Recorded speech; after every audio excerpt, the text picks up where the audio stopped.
বেতন বাড়ানোর দাবিতে দ্বিতীয় দিনের মতো রাজশাহীর ৩ জেলা থেকে ঢাকা চট্টগ্রাম রুটে বাস চলাচল বন্ধ রেখেছে পরিবহন শ্রমিকরা। এ নিয়ে বিস্তারিত জানাতে নাটোর থেকে আমাদের সাথে যোগ দিচ্ছেন সহকর্মী বাপ্পি লাহিড়ী।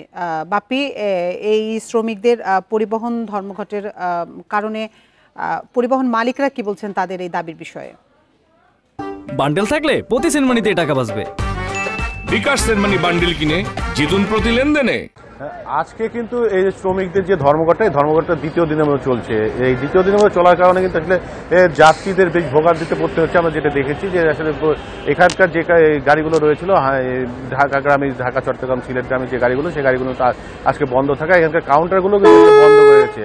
এর ফলে যে যাত্রীগুলো অগ্রিম টিকিট কেটেছিল তারা কিন্তু এখানে আসার পর জানতে পারছে যে আসলে এই গাড়ি বন্ধ। এতে করে কিন্তু আসলে তারা ভোগান্তি। আমি যদি এখন দেখাই যে আমাদের নাটোর যে কি মূল ঢাকা কাউন্টার, যেটা টার্মিনাল যেটা বলা হয়, সেই টার্মিনাল কিন্তু এখন আসলে প্রায় ঢাকাগামী সবগুলো গাড়ি কিন্তু তারা বন্ধ করে এখানে রেখেছে। কারণ শুধুমাত্র গাড়ির চালক, শ্রমিক এবং হেল্পার, যে সুপারভাইজার যারা রয়েছে, তারা কিন্তু আসলে এই ধর্মঘটটা পালন করছে। এর ফলে কিন্তু আসলে গাড়িগুলো বন্ধ রয়েছে। তবে এখন পর্যন্ত এখানকার যে গাড়ির মালিক রয়েছে, সেই মালিকদের পক্ষ থেকে কিন্তু তাদেরকে তেমনভাবে কোনো কিছু বলা হয়নি যে আসলে এই বিষয়ে তারা কোনো পদক্ষেপ নেবেন কিনা। তবে এই যে চাঁপাইনবাবগঞ্জ, রাজশাহী এবং নাটোরের যে শ্রমিক চালক সুপারভাইজার রয়েছিল, তাদের পক্ষ থেকে আমি যেটুকু জানতে পেরেছিলাম যে আসলে ঢাকাতে মালিক পক্ষরা হয়তোবা এদেরকে নিয়ে আজকে দুপুর ৩টার পর হয়তোবা একটা আলোচনায় বসতে পারে, এরকম একটা তথ্য কিন্তু আমরা পাচ্ছিলাম, বিশেষ করে চাঁপাইনবাবগঞ্জের চালকদের কাছ থেকে। তারা আমাদেরকে বলছিলেন যে আসলে কিছু একটা সুরাহা হতে পারে, যেহেতু